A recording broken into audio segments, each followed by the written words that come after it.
out and being a part of our afternoon. Just a few housekeeping items, sort of how we're going to be running the debate. What we're going to do is we're going to have each candidate speak to us for about 2 minutes.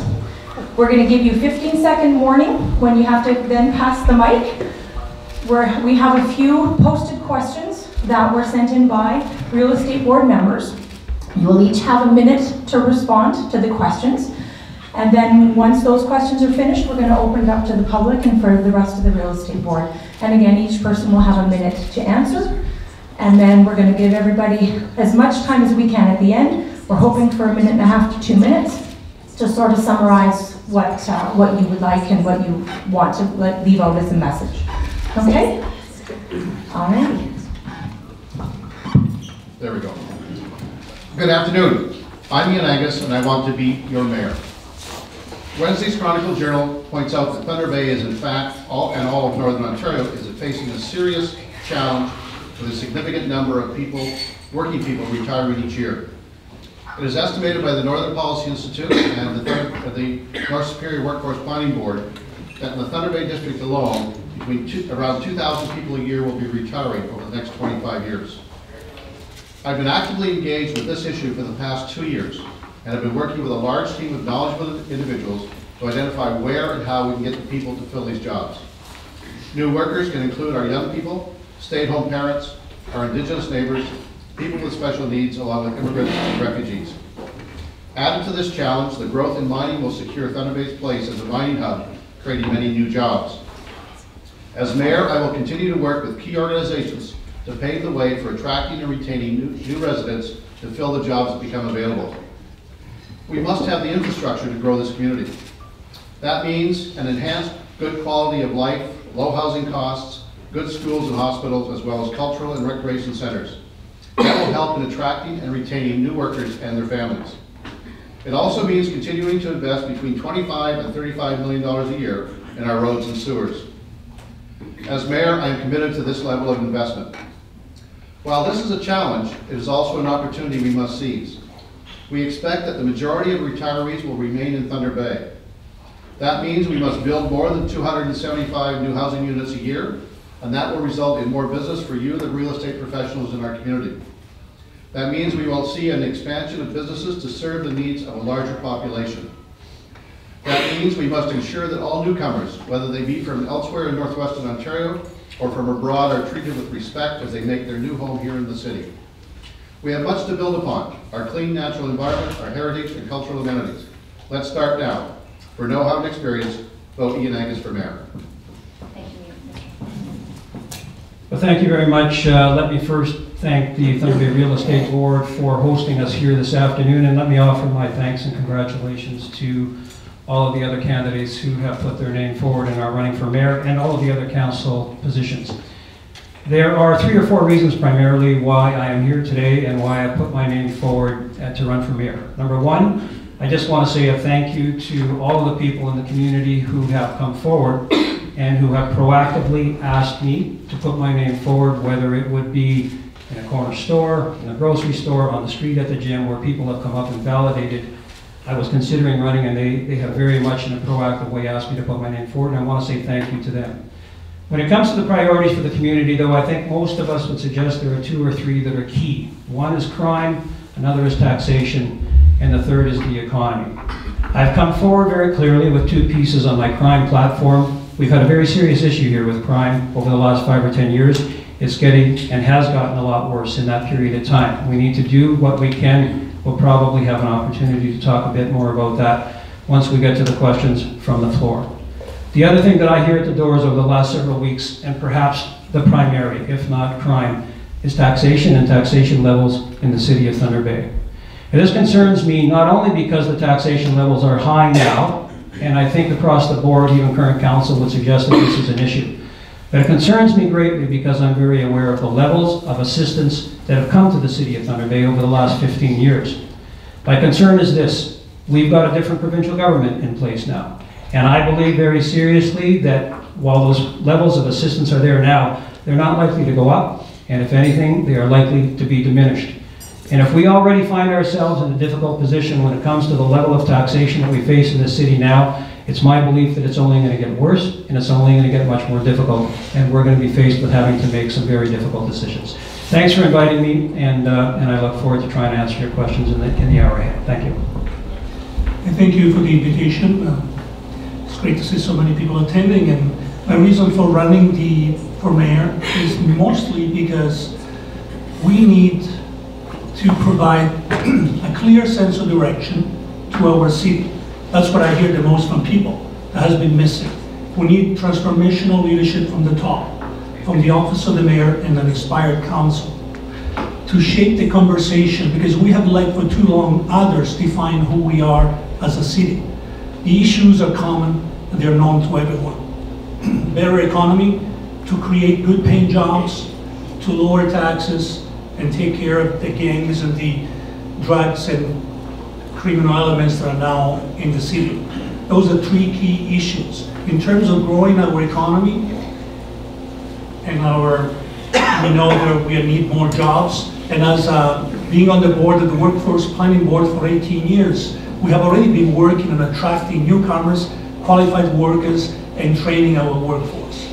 In terms of taxes, one of the proudest moments as a city councilor budget chair was to lower the tax rates below the provincial average. One of the reasons why I ran for council was because the Chamber of Commerce, rightly so, had commissioned a study that indicated that taxes were going up to 6–7%. And last year, for the first time, we came below 2.5. And that was done through operational efficiencies, savings that were passed on to the taxpayers, lower the taxes to the homeowners.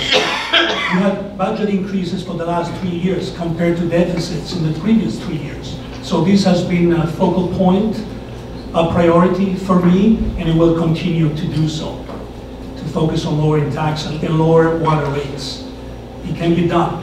And we don't have to do it by cutting services. We're able to do that without cutting services. We did it the right way. And we'll continue to find operational efficiencies, pass them on the taxpayers, provide tax relief to the homeowners and taxpayers. Thanks, Mr. Thank you. Good afternoon. I'm Chookomolin. I'm running for mayor. And my two main platform issues are addictions and crime, and obviously taxes. And I want to address two different issues, and the two different issues are not the same. So first, let's start looking at crime. Crime is obviously is a result from addictions. And to combat crime, we need to start working with the health at the provincial level. We need to advocate more funding to combat addictions. When we're at the criminal courthouse, we have clients that come in and out of there with addictions. And those addictions need treatment.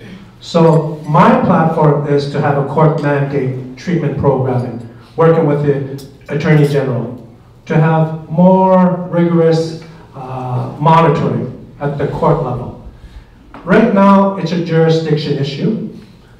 The judges need help. They need the municipal to do the provincial, the federal level, to advocate the dollars and programming to combat addictions towards treatment. Now, in order to address such issues, we need to start asking ourselves, we need to ensure public safety. We need to ensure the seniors and our children. We need to start tackling the real issue. Crime is high, and it's not getting better every year. Thunder Bay Police need more funding. We need to start advocating at the municipal level to get provincial dollars. For taxes, there's no industry, there's no manufacturing. So it's impossible to reduce taxes. Thank you.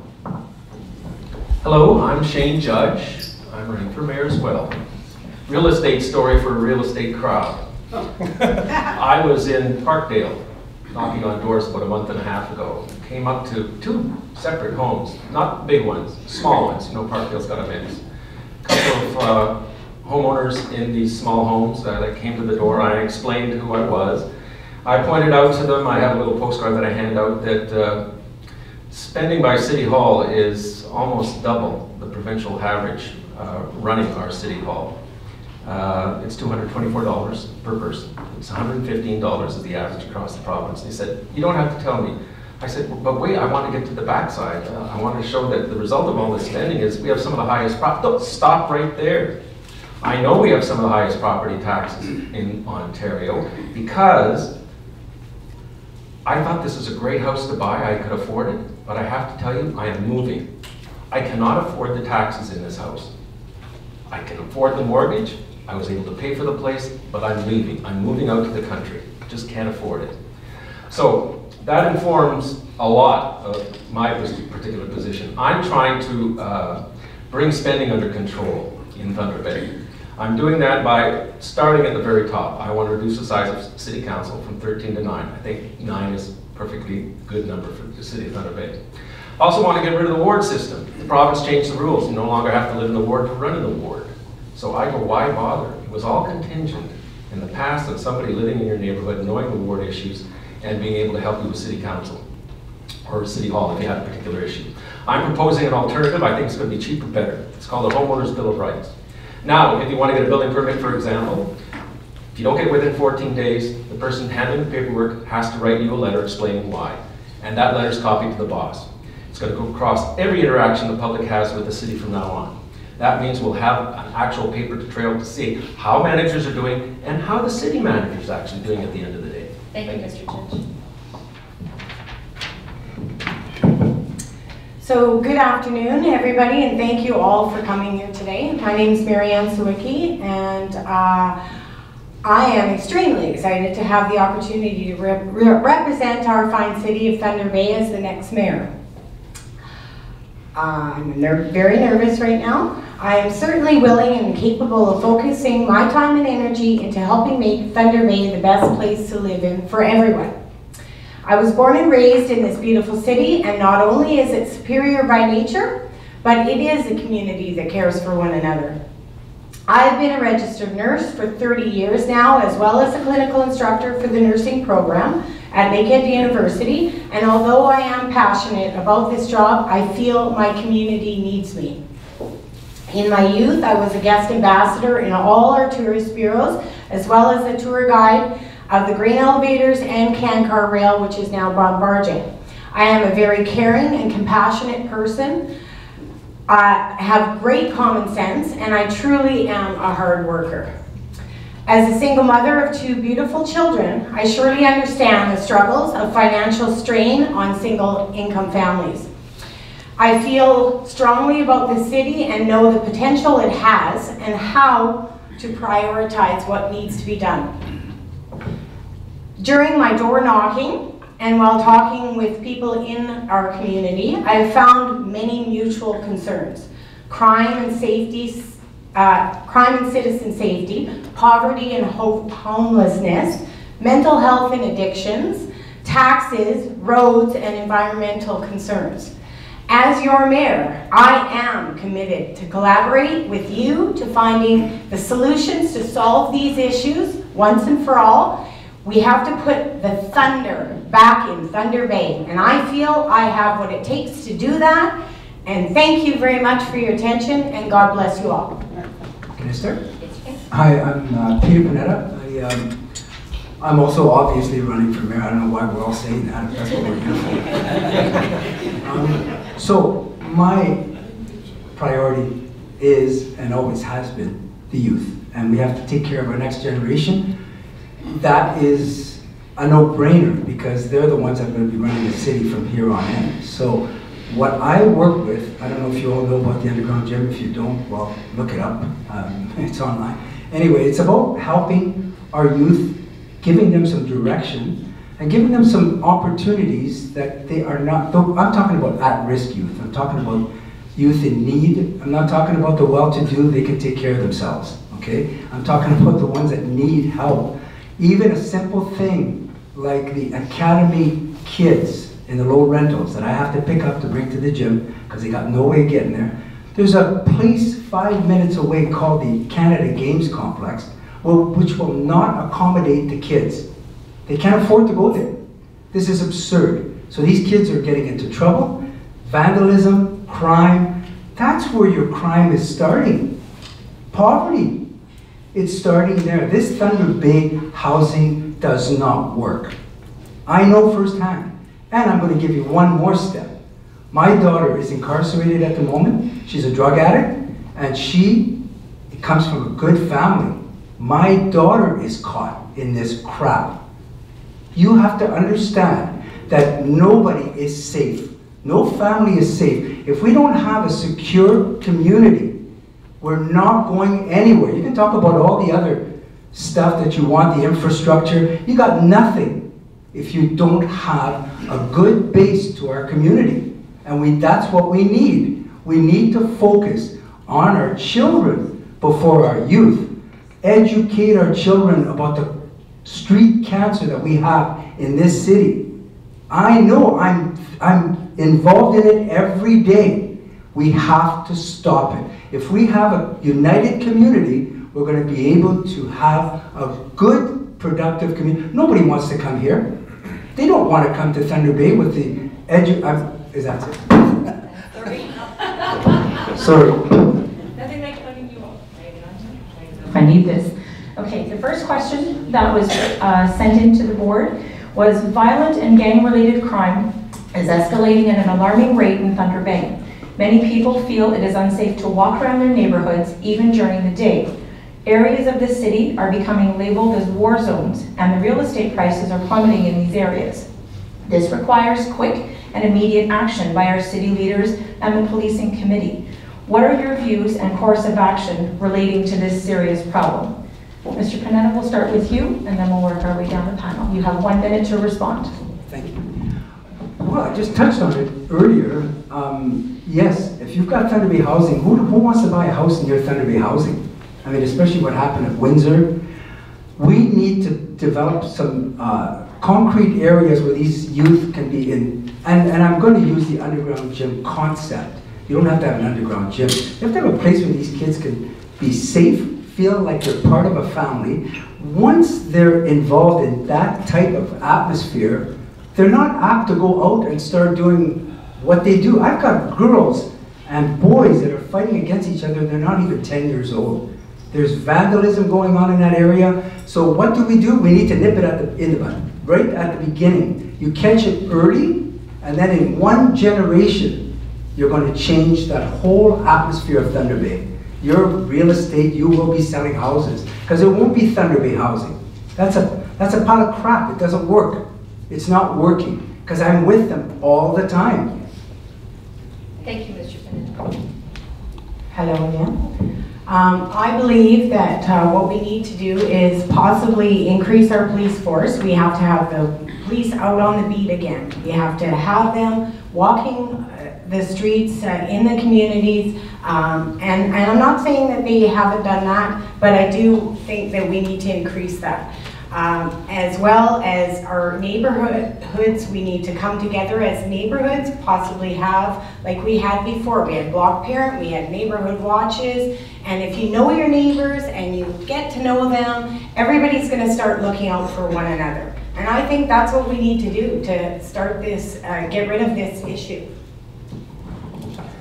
It's pretty obvious there's no silver bullet to address the growing crime issue. Crime's been around for at least a decade, and I would have expected, if there was an answer, that the incumbents would have provided it. It's not been the case. If I was to offer up a solution as a result of conversations with OPP officers and city police, my belief would be, or my choice would be, to realign the police department, the municipal police department. The OPP provides what I'll call exotic, high-level services, such as guns and gangs units, intelligence units, and emergency task units. This is done on the provincial dime. We have these services as well. We, a couple of police chiefs ago, changed the mode from being a small town police department to a big city police department. I want to see greater cooperation with the OPP to provide these high intelligence services and put more of our officers back on the street. They're taken off the street right now when we don't need them off the street. It's all to do with funding, provincial funding. Thunder Bay Police need more funding to have more police on the beat. We need more funding for bylaw enforcement to partner up with Thunder Bay Police to narrow that gap of crime. We need to reach out to the minister, public safety minister. We missed that vote last year, and we need to revisit those issues that were lost. And this is to ensure public safety.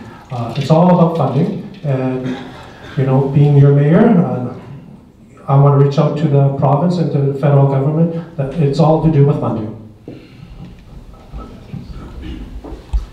The citizens of Thunder Bay should feel safe in their own homes and walking anywhere in the city. And right now, this is a major concern, and that's why I had a town hall meeting on April 15th, where I have invited all the experts in the field of mental health and addiction, and the EMS, the paramedics, who see what's happening at any given time, to identify what the key issues are so we can find the gaps and take action and find solutions. Most of the crime activity is being fueled by mental health and addiction, people who are substance abuse. So we need at least, they tell me, at least 100 more addiction and rehab beds. And that's the province. To some extent, the province has not been at the table to the level that they could have been or should have been, because now the police is reacting. It's a reactive force. So I would work as mayor with the mayors of Winnipeg, Toronto, Ottawa, to build a common front to deal with the infiltration of gangs, because we cannot do it alone. We need to collaborate and put the resources and support our police, whatever we need to support. Well, thank you. I guess as Shane has said, I would have expected that we would have heard what has occurred over the last number of years from the incumbents, but so far we haven't, but maybe we will as this goes on. One thing that people don't probably know is that over the last 10 years or so, the City of Thunder Bay Police Service has received about $7 million in wage subsidy for 13 police officers that are currently working on the police force. One of those particular programs is one that I lobbied very hard for, and we got double the wage subsidy on the hiring program that the rest of the province got. There's 8 officers working here today and have been for about 8 years, being subsidized to the tune of about $70,000 a year from the province, another 5 at about $30,000. Both those programs were made permanent by the provincial government. I've also suggested very strongly, I believe in the power of one. And the person at the top of the food chain can make a very big difference. I believe the Police Services Board, currently under investigation, should not be going forward with the hiring of a new chief. It's going to be a new board that works with that chief. It's going to be a new council that has to work with that new chief. No reflection on the interim chief right now, but I believe very strongly the Police Services Board should not go forward with the hiring of that new chief. And as well, Look, there's just so many of you. We want to give you all an opportunity to speak. Thank you very much for the question. The first thing that I will do as mayor is take my seat on the Police Services Board. We've not had a mayor sitting on that board for 8 years, and I think that's been a big challenge that has impacted what's been happening. The other thing that I've learned is that when the neighborhood policing program was first instituted, it was not an initiative of the Police Services Board, it was an initiative of the Council of the Day, where they decided that there was a need for a different approach in policing, and they offered a carrot called money to the Police Services Board, that if you will operate this kind of program, we will fund it. I want to take the same approach this time, because we clearly have some major issues in this community that we have to deal with. We know that there are concentrations of criminal activity that we have to work on. We also know they have the gang problem that is in a number of different communities. So let's work with the Police Services Board. We can't tell them what to do, we can offer them a carrot. Thank you. Should I just ask the authority? You need the microphone. Sorry. Another question that was posed was, as Mayor of Thunder Bay, what actions will you take to make Thunder Bay open for business and make investors want to come to our city? Mr. Chookomolin, we'll start with you.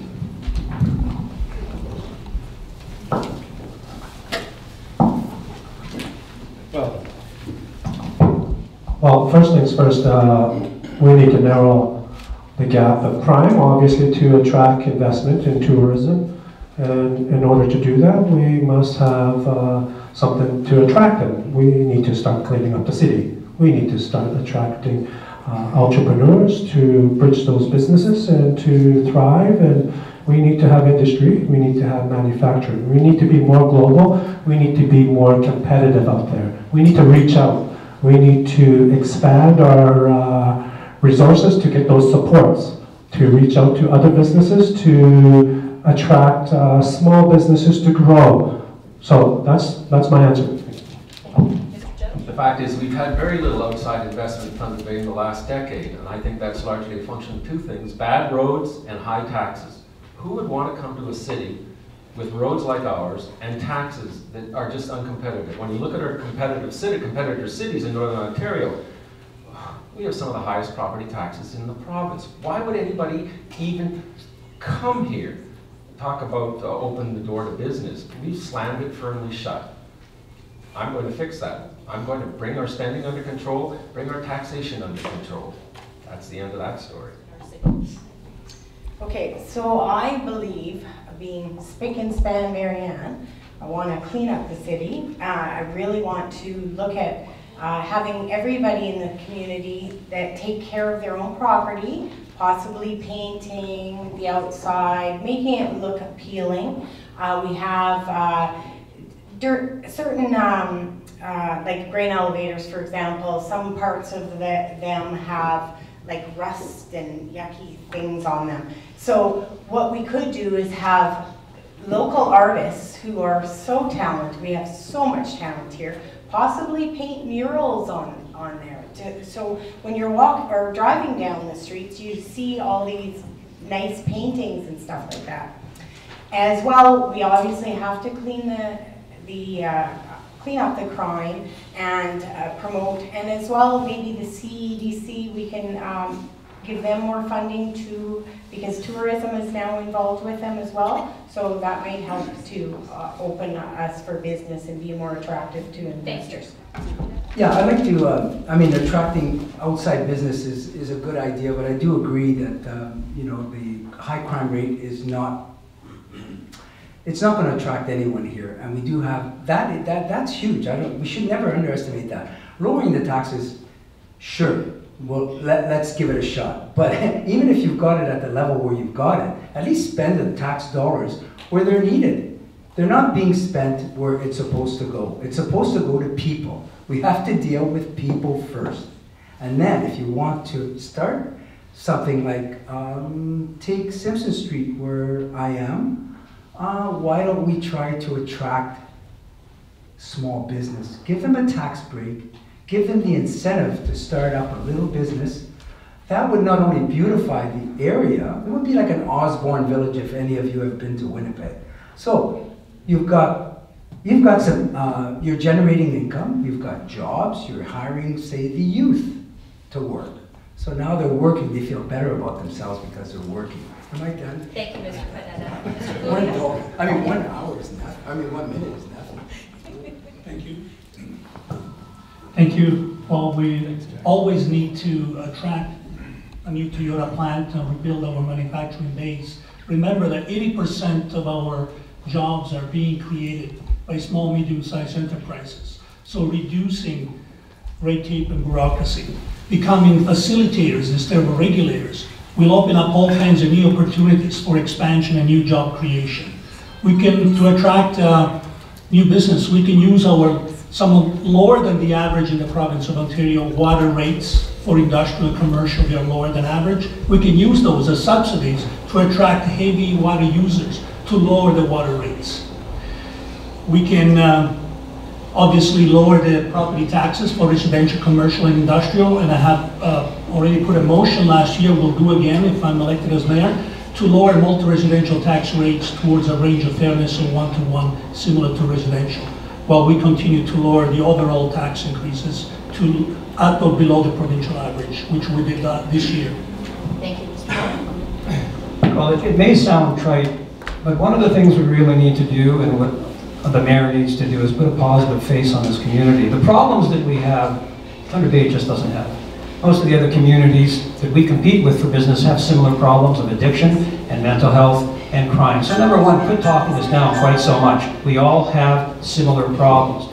Number two, we need to build on our strengths.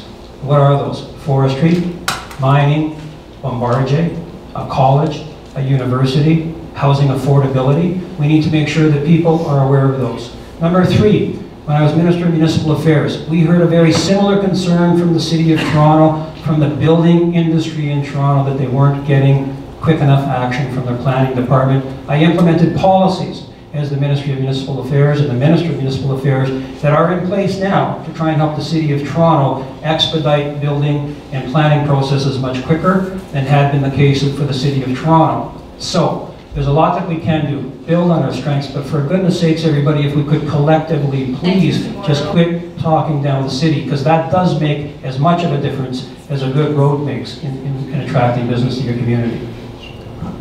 I'm just going to pick up on Bill's last comment. I agree wholeheartedly with the let's stop trashing ourselves, because that sends the wrong message all around the world, not just in Ontario. We need to understand that we are open for business. There's not a closed door at City Hall. We will work with whoever is a proponent for whatever they want to do. And we've had 4 new hotels built in this community in the last couple of years. We've had $1.4 billion of assessment growth, of building permits in the last 10 years. People are showing their confidence in this community, but we need to do more. When the City of Toronto was out looking for one of those high-tech businesses that were going to create 50,000 jobs, did they brag about the quality of their streets? No, they bragged about their symphony, about the arts, and all the other attractions they have. And that's where we need to put our focus in this community to make sure we have the quality of life that will make it easier, not just for the worker, but for the worker's spouse to move to Thunder Bay. Got one last question, it's similar to the last, so it'll give you another minute to give some of your thoughts on this. You are in a room with people who sell real estate for a living. Thunder Bay is a great piece of real estate with many attributes. Located in the middle of the country with rail, highway, water, and air connections. Abundant clean water, great lifestyle, low population density with no traffic problems. In addition to that, we have a wonderful university with a law school and a medical school, Confederation College, and a state-of-the-art hospital. If that was not enough, we have an average home price, which has now made us one of the most affordable places to live. But we need a leader to be able to champion our cause, to get the word out to CEOs across the country that this is the place where they should come. We have a great product and we need a great salesman. How would you promote these great attributes and stop Thunder Bay from being Canada's best kept secret? Mr. Pullia, we'll start with you, then we'll go Mr. Mauro, Mr. Angus, and then Mr. Chookomolin, and down the line. My vision as mayor, my vision for Thunder Bay is to help our city be the kind of city we can all be proud of calling home. For too long, we have let others define who we are. The negativity that permeates the dialogue is not good for attracting business. It's not good for those who live here. We got so much to offer. So we need to build on our strengths while we work on our challenges that are really opportunities for renewal. There has to be a sense of optimism, not only for those from outside who are looking in, but the people who live here. Because we need to celebrate our wins, and there are many of them. Obviously the incumbents, those who are trying to, they'll give you this worst case scenario, the sky's falling. Others who may tell you that everything is great. No, reality is somewhere in between. As leaders, we need to be credible and express the desire and aspiration of our city to our citizens and to the rest of the world, so they want to come here. That's my vision for Thunder Bay. When I was back on City Council in 1997, I received a lot of criticism because I brought forward a resolution to Council to use city taxpayer dollars to hire a doctor recruitment position. If you don't have good health care, you can't build a community. That became very clear to me 20 years ago. Those 2 positions 20 years later are still in place. A lot of the work that I've done for the last 15 years has been on building a much better healthcare system. People won't come, number 1. Number 2, this rhetoric that I continue to hear about roads, fix your roads and you're going to attract business to the community is pretty remarkable when you think about it. Anybody been on Yonge Street, downtown Toronto? Anybody been to Sudbury or Sault Ste. Marie lately? Come on folks, it's much more difficult than that. You're in competition with 444 other municipalities in the city of Toronto, in the province of Ontario. Taxation is huge. The financial assistance that has come to the city of Thunder Bay in the last 10 or 15 years is in the tens of millions, and I'm very worried that if that assistance disappears, we're going to have a much more significant problem than we have now. 1 minute is not enough time to talk about this, I apologize, but healthcare, you have to fix crime, and the softer infrastructure, symphonies, soccer fields, all of that stuff is just as important to people in terms of building a community and attracting people to your city. Thank you. So let me try and give 2 quick responses. First of all, my experience at the federal and provincial level and the municipal level and my ability to communicate will be an asset as mayor. The other thing that I like to do, and I do, is what are the challenges, what are the barriers for people coming here? Let me give you one example. The National Occupation Codes have a list of 10 preferred occupations for Ontario. We only need 3 of those 10. We need our own list of 10 that reflect the kind of jobs that are available today, and there's between 900 and 1,100 jobs going for the asking at any one time in Thunder Bay. We need to change that, and we've been working with the province and the feds to make that happen. So, it's a combination of leadership, of voice, but also doing the right kind of research to know what the challenges are. And the final point is, we've got about 1,100 international students a year graduating from Confederation College and Lincoln University.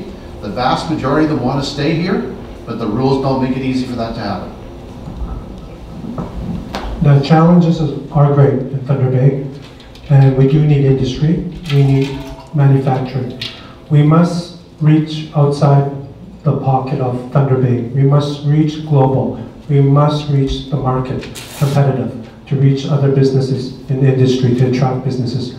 We must be competitive at the municipal level to reach out to the province and to the federal government for funding to help entrepreneurs to start small businesses. Like what we're saying here today is to give tax breaks, incentives. Yes, that's all great, but we need to also be more competitive and compete at the global market. Thank you. The mayor, in fact, is the communicator-in-chief for the city of Thunder Bay. He's the face to the rest of the world. I've been a communicator for my entire career, 30 years covering CBC Radio, covering City Hall for CBC Radio. And I have to tell you, I guess I do look for the things that aren't working well. That's what makes news. The fact of the matter is I have a different vision for Thunder Bay. I see renewed downtown, not spending money on the waterfront. We spent enough there.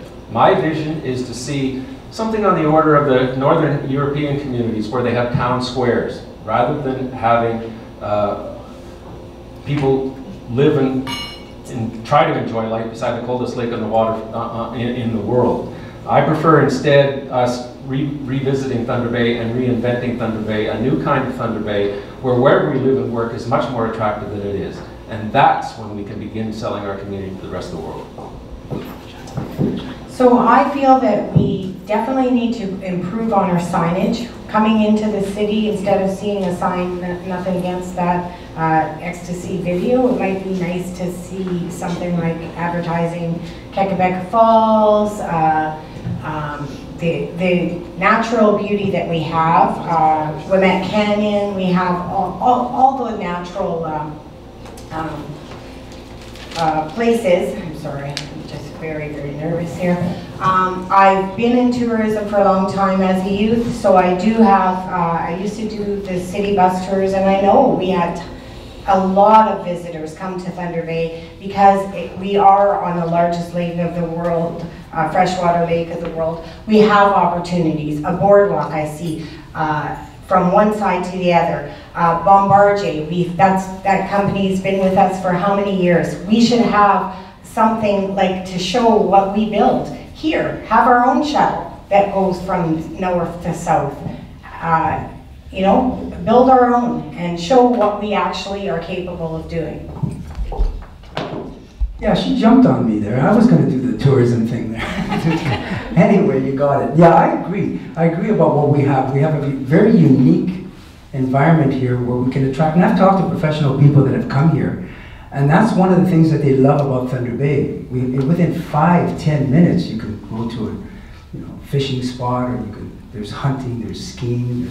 We have a lot of natural stuff here that's within a half-hour drive, and that attracted. They told me that that's what attracted them to Thunder Bay. I have to agree. I think we have a very beautiful spot here, and if we can promote that more, and never mind, just look out there, and we've got something so unique that the rest of the world doesn't have. And if the United States had the sleeping giant, the rest of the world would know about it. That is, I'm still 60 years later in Thunder Bay, still in awe when I come over Red River Road and see it in front of me there. I'm still in awe 60 years later.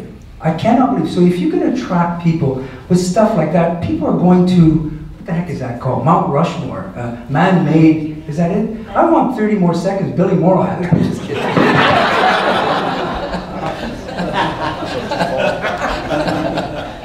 I give it to you, but it's up to me, Peter. Wait, I just want to say one thing. I'm just a lightweight against these heavyweights. Thank you very much. For the next section, what we're going to do is we're going to open it up to questions. You can ask a question of one specific candidate, or you can ask them all to respond. Just let us know. We're going to give each candidate 2 minutes, because we're actually doing well for time. We'll give each other 2 minutes to answer, okay? And Diana, walk around with the mic. Is there anybody that has any questions? It's back to crime again. In our neighborhood last year, they were stupid me. I thought that there were people who were visiting, but they're selling drugs and they're parking in front of my house and walking down the street. Sometimes I can't even get out of my driveway because they're there picking up their drugs. So I called the police and I said to them, like, what can you do about this? And she told me, she said, we can't do anything. That's not right. Like, I mean, what are they going to do? I mean, all the neighbors in the area have called and asked, and they all say, no, sorry, there's nothing we can do. And the girl that lived there, the girl that bought the house, she moved in with her boyfriend, and at that time, she didn't know he was a drug dealer, or maybe she did, but anyway, she tried to get him out, and she couldn't get him out, so she moved out, and then she got him out eventually. She got back in the house, and the gang came and beat her up and put a knife to her throat. So now she's joined them, because you can't beat them, join them, and I want to know what's going on. Like, what can you do about it? Don't tell me there's nothing you can do. So that's my question. Okay, but Audrey, do you want it to one candidate or all of them? I like all of them. Okay. Thanks very much for the question. It's not an unusual story. We're hearing that in just different versions right across the city, although in sort of clusters. And what's been happening is that these subsidiaries of the gangs from Toronto and Ottawa are coming in 2 or 3 at a time, co-opting a household, turning it into their drug house. And they're there for 3 or 4 days, and the police catch on, and by the time the police do the raid, they're gone. And it's just continuing on and on again. Now, the police, when Sylvie Hoth, the acting chief, was at council about a month ago, she indicated at that time that they had arrested 52 of these out-of-town gang members, and 48 of them have already been sentenced. So the police are doing what they can. But Sylvia Hoth said 2 things to us at council that night. One is encouraging what you said you already do, which is to call the police and report, so at least they know where the activity is. So, and they won't tell you what they're doing, but they will begin the process of keeping an eye on, so they're able to get to the point where they can have the evidence to do the arrests. And the other thing is to make sure that we give, she said also she needs more resources, which I talked about earlier. Well, it would be interesting to hear why the response you got was that we can't do anything about it, because we've just heard a very different characterization of what the response was. So we've heard that they've arrested 48 out of 52, and you're saying that you got an answer on the telephone saying we can't do anything about it. I'm not going to pretend that there is a simple answer or a simple solution to these issues. Number one, please, this is so serious. People don't feel secure in our city, and they don't feel secure in their own homes. It's a problem that's affecting most communities right across the province and right across the country. I've laid out a couple of things already that I would do. One, the Police Services Board and the hiring of the chief. This is, to me, apparently not to anybody else, because nobody has responded to it, but that a Police Services Board that is currently under investigation, that may have a very damning report come down in terms of its ability to conduct the police services. I don't know if it will or it won't, and they're completely within their own authority to hire the new chief. But given that there's going to be a new board with some new board members, I think it's really important, given the power of one person, and it may end up being the interim chief that ends up being the new chief permanently, I don't know. So number one. Number two, I talked about what I think will happen with the City of Toronto. The Premier has given them tens of millions of dollars in increased financial assistance in the last 6 weeks or so. It's my belief that that will have the effect of helping them with their crime problem, but I also believe very much that it's going to push some of that crime to other parts of the province. With respect to my two incumbent colleagues that are on the panel, these are not new problems. And I think it's incumbent upon them to at least let us know some of what they have attempted or tried to do over the course of the last 3, 5, 7 years. This is not a brand new problem. The gangs from Toronto and Ottawa may be brand new, but increasing crime levels in the city of Thunder Bay are not. And third, when it comes to resourcing, we need to look at anything that we can beyond just provincially, but internally what we can do to try and help if resourcing absolutely is a problem. And as mayor, you'd be on the Police Services Board and you'd have a better handle on that. It's interesting that an issue that is mostly a healthcare issue is now being passed on to the city that has no operational powers over the police. We cannot tell the police what to do. However, the mayor can sit on the Police Services Board, and if elected as mayor, I will seek a seat to work with the chief of police, to bring together the resources that they need to do an effective job, including community policing in the at-risk areas, so they can get to know the neighborhood. A new gang unit, the acting chief has already asked for more resources from the government, the provincial government, for a new gang unit. We need that. The legal system needs to be at the table. I speak with so many judges who are frustrated because the legal system needs to be reformed. There isn't enough rehabilitation programs as a choice, as an option, when especially for youth who can still be reformed. We need to be tough on the hard criminals and help those who need the help. So it's not just a shotgun approach. We need to be identifying exactly where the issues are coming from. They're coming from mental health and addiction. They're coming from homelessness and poverty. We need at least 100 detox beds. That's what the experts are saying. When I had my town hall meeting and I had the VP of Mental Health and Addiction from St. Joe's, or the paramedics who have to confront the situation every day, or the police, I go for a ride along at least once a year to find out what's going on in the front lines. And as mayor, I will continue to do that, to know what is going on and be effective in delivery of our services. The other night, last week, we had the community hall discussion with the neighborhood in Ogden Community Center. And the police officer was there, and he said that some of the challenges they're confronting and some of the things that they can do. Yes, we can do. We can do anything is not an answer. We need to provide assurance to our citizens that the help is on the way. And as mayor, I will bring together all the resources, including the mayors of Toronto, Montreal, and Winnipeg, to work together in confronting it. Safety, yes. The first thing is to address to your municipal government to address crime.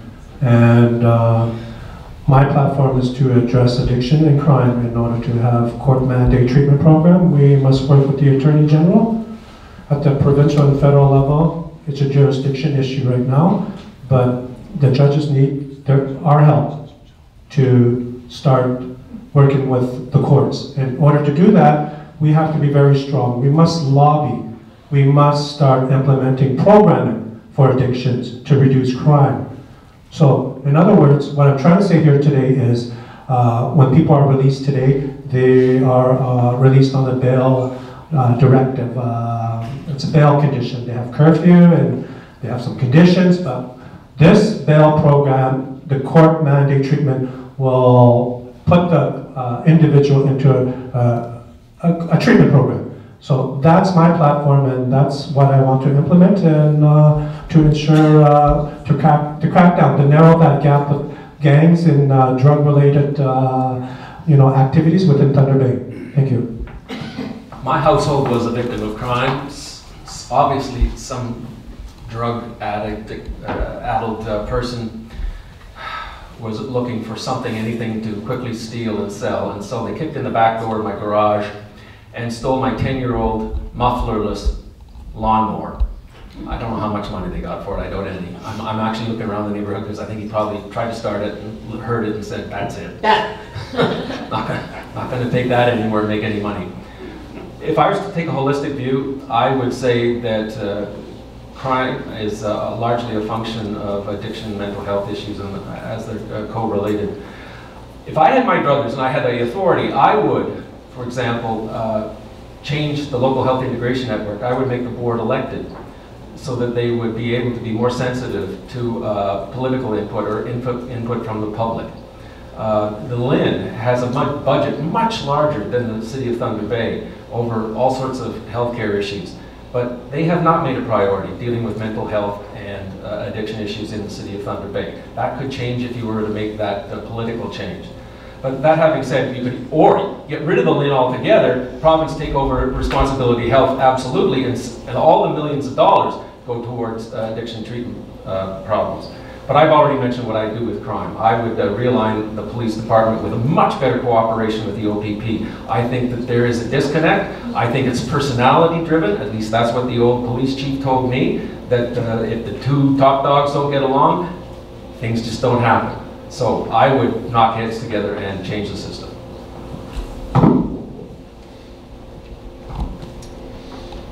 As I had mentioned before about having neighborhood watch, increasing our police force, but we also have to look at the fact that a lot of mental health and addiction issues are the stem and the reason that these crimes are happening, because these people are going through withdrawals. We have to be compassionate. We have to get to their story, the root of the problem. Why are they having these addictions? Because everybody has a story. And that's where we have to, I think, focus with. Talk to these people, get to know them, what happened to them to get to this point? Why are they homeless? Why are they having poverty?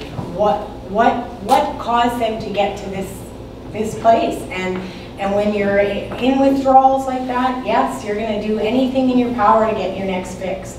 So that's I think part of the issues here with, and so we have to come as a community. We all have to have compassion, empathy, realize that, put yourself in their shoes. They all, have problems, and we have to start dealing with this problem because it's major in our city. And if we come together, spread the love, watch how awesome our city will become. Merci, I'll be bilingual. Merci beaucoup. I actually do speak French. Okay, so yeah, of course, I've touched on so much already. But I think what's wrong with our society, and that's where all the jobs are. You think about this, of course it's a social problem, crime and on, but we're focusing on detention. All we talk about is cops, putting them away. Do you know that they have an endless supply of gang members down anywhere? Whether it's Manitoba, you're forgetting about Winnipeg.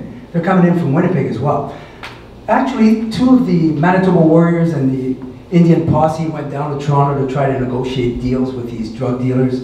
They got their face beaten with a hammer. Okay? This is not a joke. These people are really bad people. Now, where are we focusing our attention? You look at that castle they built on Mile Street.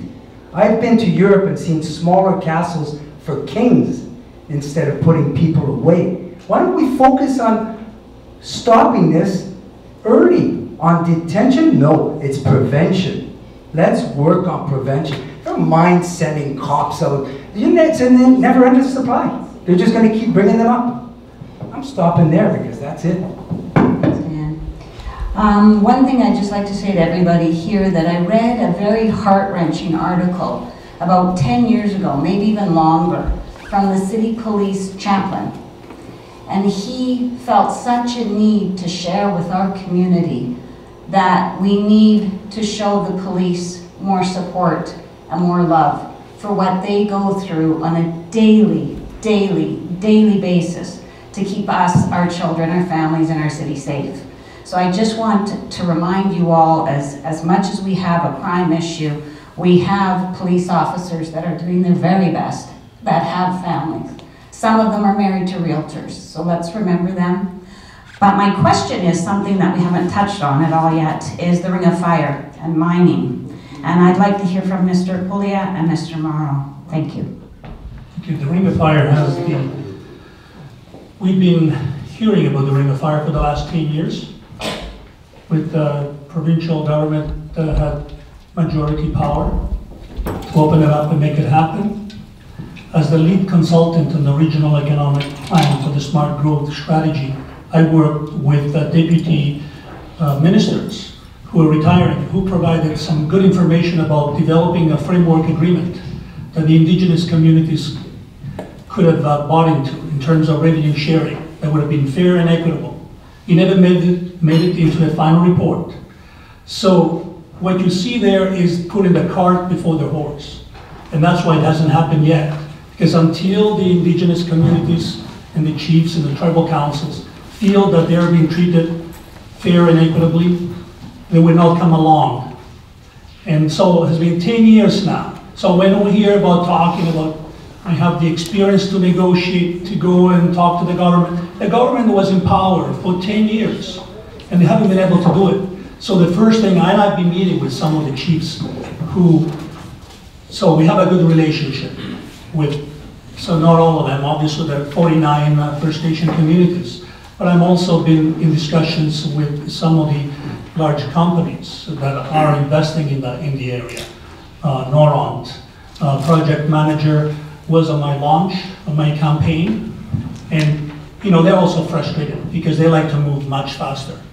There's the issue of workforce readiness.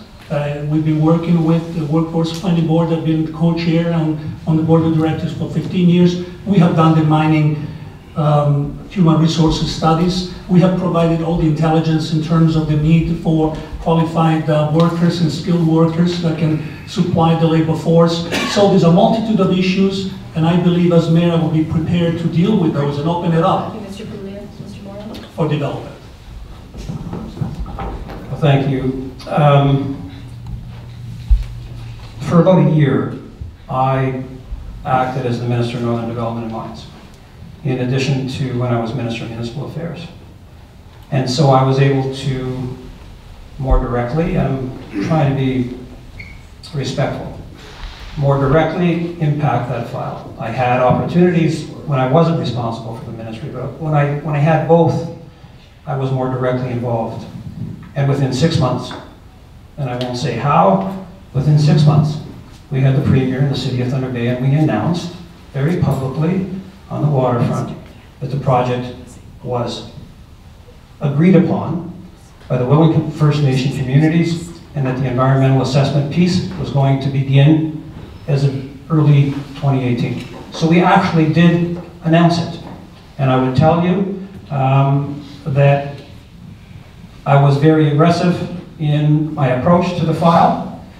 My frustration with it, and we all share frustration with it. Let's not forget as well that there have been other successes. I mean, there are 400 or 500 people working in a new gold mine not too far from here. There are other successes, there are other expansions going on. But I shared the similar frustration that everybody did. Please remember, we got it announced.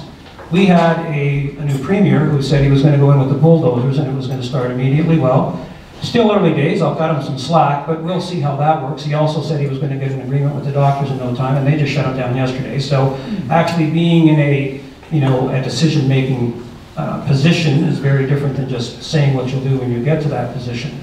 So we got it announced, we got it done. My frustration was this. First Nation issues are very present, and if I only have 15 seconds left, I'm not going to get anywhere near being able to answer this question well, but I respect that. But what we were trying to do there was to give benefit not only to Thunder Bay and Northwestern Ontario, but so greatly to the First Nation communities themselves, the remotes, who they would have had a road built. We were trying to do it. They wouldn't have been remote anymore. They would have had jobs, the poverty, the addictions, the whole. Hi, I'm a newcomer to Thunder Bay, so I have no idea whether after 4 years Thunder Bay is in a better state or worse state. So those of you who think have made Thunder Bay better after 4 years, I'd like to hear you how you did it. And those of you who think Thunder Bay is in worse shape, I'd like you to tell me why you didn't do something about it. All right, Mr. Gamble, welcome. Well, I think I would prefer to start with the ones that have more immediate experience on the concept. So I guess he's looking for people who sat on the council last year? Yeah, like the last 3 there. Okay. Well, actually, only the last 2 of them. Yeah, you are sitting there. So is Thunder Bay better off after the last 4 years? As I mentioned before, we have 3 new hotels up and running, a 4th one that's almost completed.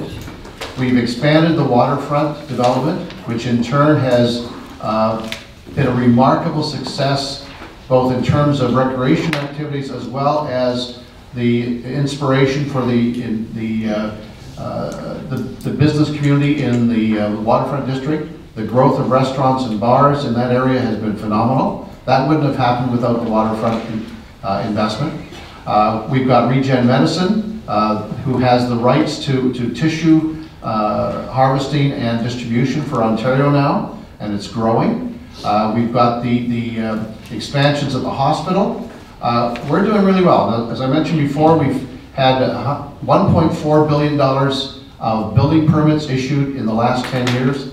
That says a lot to me. And finally, I want to touch on the Ring of Fire. I'm not one who's concerned about the slow progress. We've got 20 other mines that are working their way through to development in northwestern Ontario, spread throughout.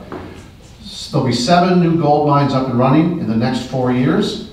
Those will bring into the provincial treasury between $750 million and $1 billion of revenue that we can go after to help provide the services that we need in this community.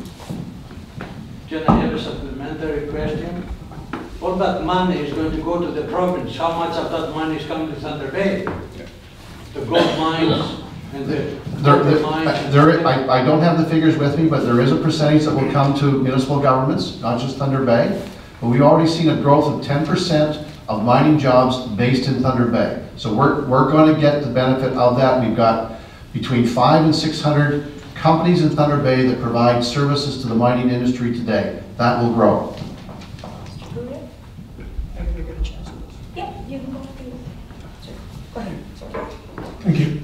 My answer is in the context of the city of Thunder Bay having lost 80% of its industrial tax base, $23 million in the last 5 years. Within that context, we were able to reduce tax increases below the provincial level, 2.72. All the municipalities in Ontario had an increase of 2.72. Ours was 2.42. We came below the provincial average. On the way out, please get my brochures. You will see the surplus in the last 3 years. That's to me is a positive. The surplus at the end of the year, we didn't have a deficit like we had in the previous 3 years. We ran surpluses for the last 3 years. We gave some of that money back. We used some of that money to invest in services, an extra ambulance, 7 paramedics, 4 splash pads, Northwood storm sewer system, completed 1 year ahead of time, $8.3 million. Some of that obviously was from infrastructure funding, from other orders of government. We did that 1 year ahead of time. So no one in Northwood now has to go in a canoe in the parking lot like we saw last year. There has been no floods that we know of in Northwood. It used to get flooded every year. Those are some of the things we have been able to accomplish. Given that we lost 80% of our industrial tax base, we also were able to save money through operational efficiencies internally and increase services. No new soccer fields at Chapels Park. Recreation is very important to attract people, families who come here and spend money in the hotels, spend money in restaurants. Pothole machine to make our roads last longer. The last report showed our roads, good roads and very good roads condition, 67% across the province. So we are above provincial average in roads. Yeah, some of them are in rough shape, we know that, but so is the rest of the other province. We are above average on road conditions. So we are investing in an extra ambulance and 7 paramedics. We're opening up services. And thank you, Mr. Pullia.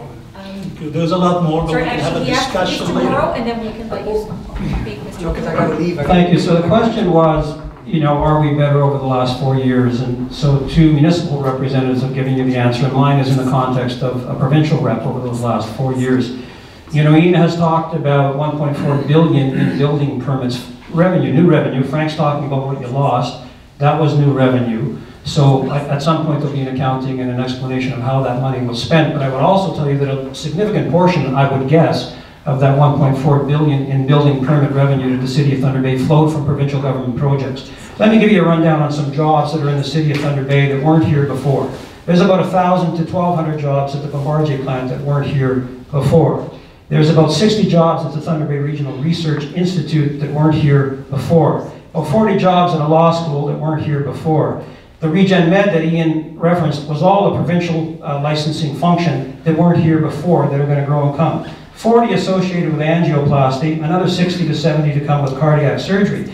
Pretty quickly we can round up a number. That doesn't include more nurses, more doctors, more nurse practitioners, and the list goes on. Not a stretch to say that probably today there's about 1,500 to 2,000 more jobs in the city today than there were when we came to government in 2003. So we have played a very significant role in what has happened here economically. Yes, I'm sorry I need to address this. I've heard Frank, and I apologize, I've heard him say a couple of times of what we've lost on the industrial side. But there's been no discussion of what further financial assistance has flowed to the City of Thunder Bay over the same period of time. And there'll come a point either this afternoon or this evening when we're at the Thunder Bay Labor Council debate where we'll have an opportunity to talk about that. Yes, they've lost some on the industrial side on the reassessments by impact, but there has been significant further permanent financial assistance that has flowed to the City of Thunder Bay as well. I've been to the other debates, and practically everybody says we need more jobs, we need more jobs. Here I'm hearing you saying so many jobs. It sounds like we don't need any more jobs. Who said that? What's the truth? Who said that? No, but we're not here to debate this, okay? We have time for one more question, and on this question, we're only going to give a minute response. I have a quick question, and everybody can have an opportunity to answer, I hope. This may touch on what Bill was sort of mentioning. So we've heard a lot of great things, some of which are actually outside of the purview of what the mayor can actually do, some of which are good, tangible, actionable items that we can actually act on, and some of them are just, you know, high-level ideas. I'm curious, you know, we've talked about, and I think everybody across the board has referenced the need to reduce property taxes. And there's also been a reference to the need to push the provincial government or federal government for more funding. Indirectly, in my opinion, all that does is just redirect our property tax expenses to our income tax expenses. So it's really a bit of a wash. But we only have so much to work with. The city has a budget of a certain size, and the provincial government only has so much capacity to support the programs that the mayor and council wish to implement. So as a potential successful candidate to mayor, how would you look at assessing our current resources, assessing the actual needs of our community and the priorities of the citizens that are voting for you, to redirect resources to priority areas to address the issues that you so eloquently have talked about? And how are you going to make those tough decisions?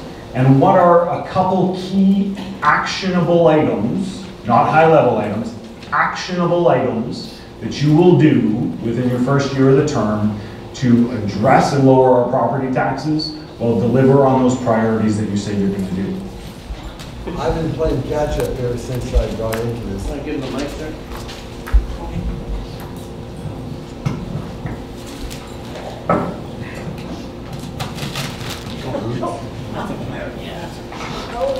Testing. Yeah, I've been playing catch-up ever since I got into this because I'm a one-man band for the most part. And how I plan to grow Thunder Bay in a very positive way is to team up with a very near friend of mine who is a real estate broker. She's a real estate agent. She's dealt and owned and sold and bought and flipped real estate for the past 30 to 40 years. She lives in Central Florida. She is the controller for Trump International Properties. Her name is Linda Mattini. She's a very good friend of mine ever since 2006. And she wants to sell Thunder Bay in northwestern Ontario to her American friends And I said, yeah, that's a great idea. It was actually my idea to her to see if she'd be interested because she is a busy woman and working for Mr. Trump. Anyways, we plan to do that with Florida. My son's going to do that in Arizona, where he's a doctor with 4 specialties because they can't stand the heat of 120 degrees in the summer months. I wish I could go on, but she's saying I can't. Sorry, Mr. Gamble, we're going to have to pass it down to Yeah, Mariann, please. no problem. Thank you. Thank you. Oh boy. Okay.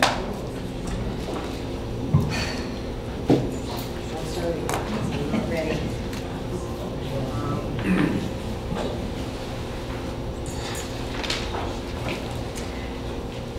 Well, I think we have to keep the industry that we do have alive. So one of the places are Bombardier, and I think I was the tour guide there in 1985, and I'm very well aware of the beautiful work they do. And I have a vision for Thunder Bay that will market that company and give them more contracts where we build our own either light rail vehicle, shuttle, and or a actual train that will go all the way to Long Lac, Geraldton, all those places. Geraldton's going to be booming with the gold mine soon, hopefully, and therefore that will bring in people from those communities. We service those communities already at the hospital, and that's another reason why our hospital is overburdened with people coming in. We only have 300 and something beds, and years ago we had over 6,000 beds. Like, there's something wrong there. No, sorry, yeah, I'm wrong with my numbers. Sorry. Mariann, thank you. Yeah. Mr. Judge? The question? My actionable item is to cut $17 million out of a $250 million municipal budget. The $17 million represents the dividend we get from T-Bay-Tel every year. We spend it every year, along with the $2.5 million, $2.4 million we get from the casino. We don't save it. My goal is to cut the $17 million out, use that $17 million to pay down our $220 million debt, in which we're paying $13 million of interest every year. Plan to do that by looking first at back office services. Why do we have separate human resources for the city, Thunder Bay Hydro, T-Bay-Tel, Social Services Administration Board? They all have their own IT departments. That's where I would start. I think you only need one organization for each of those two endeavors and have one single manager. As I understand it, some of the IT departments, for example, aren't all that great. I'd put the best in the right position. Then I would look at some of the middle management organization. I've heard anecdotally from a lot of retired staff that given the size of our community, it's shrinking, that the staffing levels are too high. Thank you, Mr. Chookomolin. Oh, you've already spoke. Everybody gets one chance and then we'll come back to you. Yes, surpluses. Yes, taxes will keep going up. What we need to do is introduce industry and manufacturing. And right now, today, the taxes for the homeowner is going up every year. So obviously, there's just no jobs. We need more jobs. We need to be more competitive at the global part of it. So that's pretty much it. Thank you. Mr. Pullia. Thank you. Yes, there's two parts to the equation. There's growth, cost of doing business, and the revenue that comes in from additional growth. So this is the chart for the last 10 years. The average net increase, tax increase, was 2.42 this year. And if elected as mayor, and based on the record of already having good fiscal responsibility, looking at growing our economy while we live within our means, we'll continue on that path. The number of employees has not changed almost at all in the last 4 years. So there's all kinds of things already happening, operational reviews. And just to complete your answer, the slash and burn mentality does not work. Neither is the tax and spend mentality. We have proven that we can do it without cutting services, by collaboration, by collapsing the silos mentality, by efficiencies, by engaging the frontline workers who know how to deliver services in the most efficient way, by collaborating with the unions, by working together, by being innovative and providing incentives to those who create the jobs. We can do it. We have done it. We'll continue to do Thank so. you, Mr. Pullia. Mr. Point of Mauro? clarification, I didn't mention slashing cut. I was referring to you. Reallocation of resources to ensure that they are in line with the priorities of your community. So a bit intimidating. The debt numbers that were referenced by an earlier speaker, even they're higher than I thought they were. I had heard 200 million, but I just heard 220 total debt.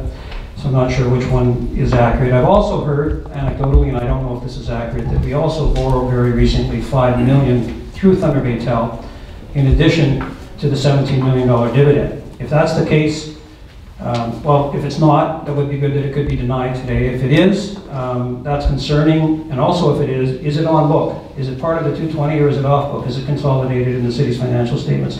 Nathan, your question is a fair one, and it fundamentally is a priority setting exercise. Council, you give council your money, and council decides how they're going to spend it. You're going to have for sure some new council members this time. You're going to have a new mayor, and you're going to have 2, 3, who knows, maybe as many as 4 or 5 new councillors.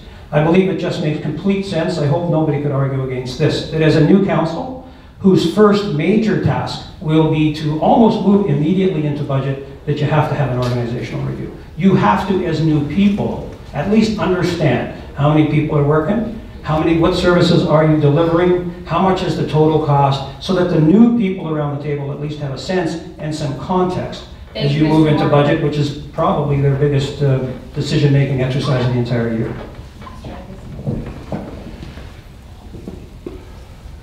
Every year, when council reviews the budget, 2 things happen.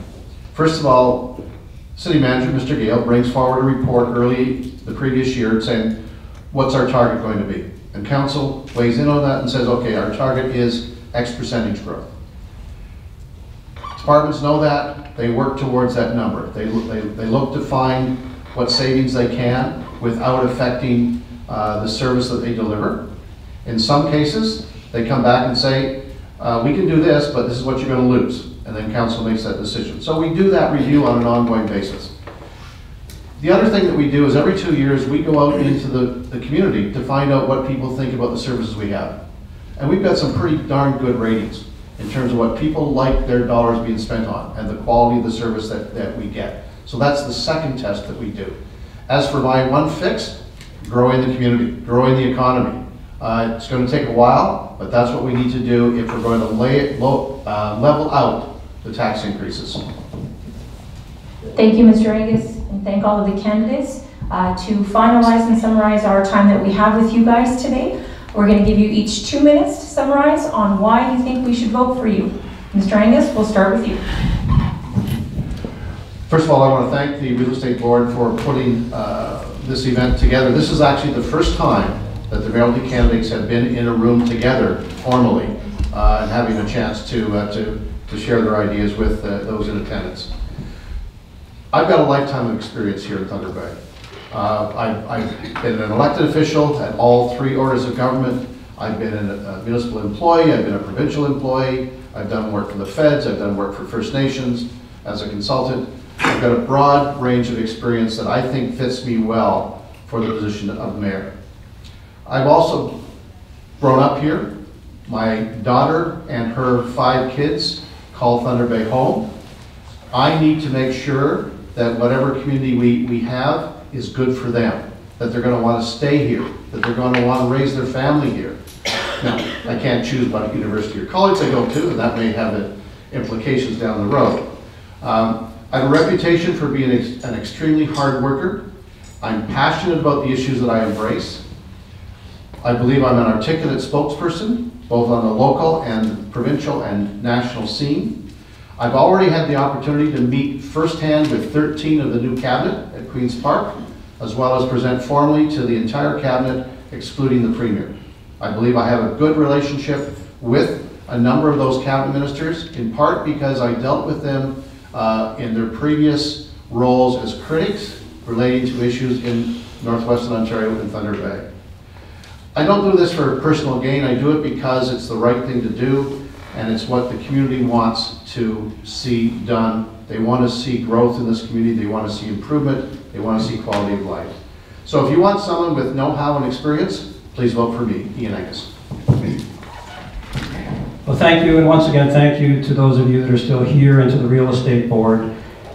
I have, for the past 21 years, committed myself to this community in a very serious way. In the 6 years that I was on City Council, I missed one council meeting in 6 years.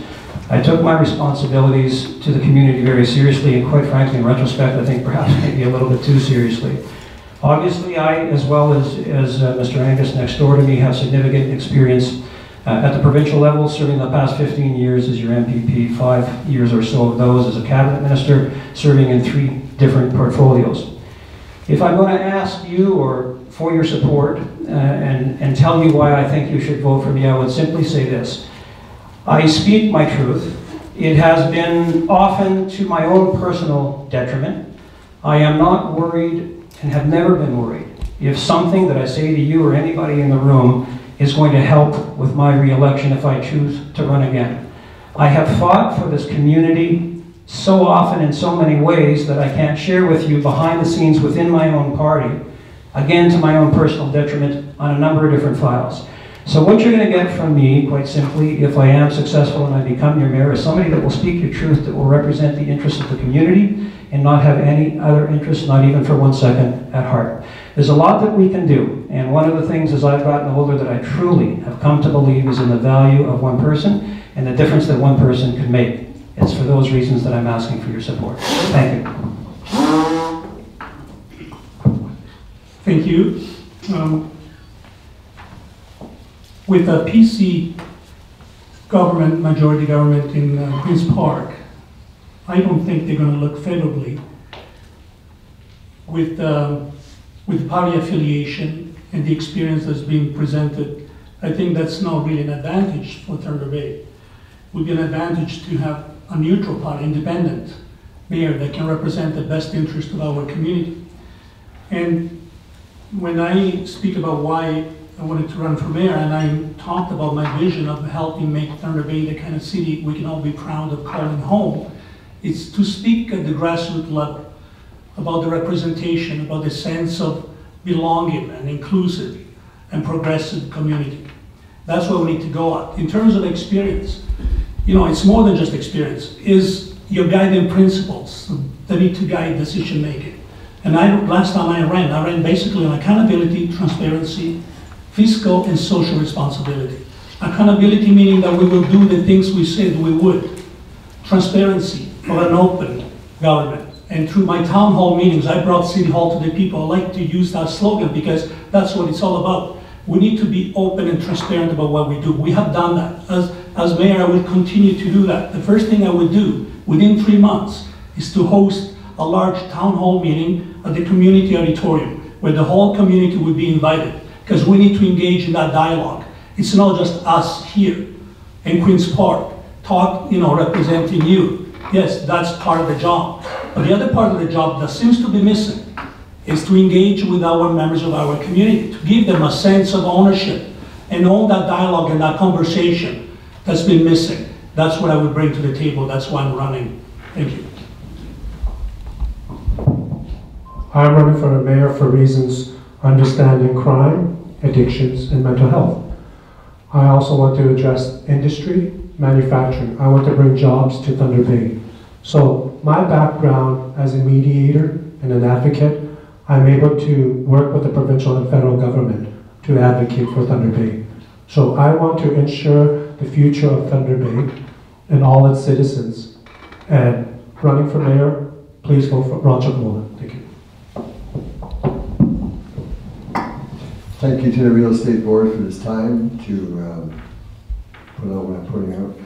As far as the people to my left who've already held office, take a long look at what they haven't done versus what they say they've done. Look at the disaster that hospital is. Look at the disaster our roads and our sidewalks are. Check out my Toons Hobbs blog spot, because I'm being blocked by the city's Thunder Bay city manager and the election coordinator, Linda Douglas, from posting my posts. They've taken off 4. I'm going to take them to court because I think my infringement of free speech is being stepped on. And number 2, if you want the truth, They don't tell you the truth. I will, in the form of pictures and description and a story backed up by, i.e., police incident numbers that are recorded. Everything will be on my Keith Hobbs Political Tunes blog spot. But in order to get that, and to get my CV, and to compare it against every one of these other people, somebody's got to email me, because you can't get to me by normal means through Thunder Bay Votes. My email is jimgamble1954@shaw.ca. Send me your email, I'll capture it, and I'll send you everything I put out to date that you haven't seen. And don't forget about me partnering up with Linda Mattini, who works for Donald Trump. She's his right-hand woman, and my son, the doctor, is for specialties in Phoenix. He'll sell Thunder Bay as well. To the people and to the other doctors, the nurses, the clinicians that he works with. They're already interested, they're already talking to him. We'll build houses, we'll create jobs, we'll grow the population and the tax base. Thank you very much. Well, even with a $17 million subsidy from T-Baytel in the form of dividend every year, and $2.5 million from the casino that's spent every year, we have been unable to bring in a budget below the rate of inflation for the last 4 years. In fact, the tax levy increase was 3.7%, which has resulted in some of the highest property taxes in the entire province. I've been the one candidate who's offered a specific solution for how we address that problem. I hope to be a two-term mayor. The $17 million that I want to take out of the $250 million budget would be done over 2 terms. I do not envision a slash and burn scenario. I see retirements and attrition being able to handle it over that 8-year period.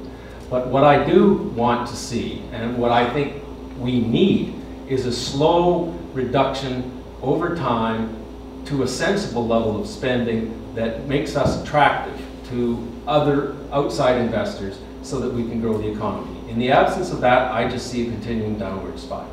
Thank you very much.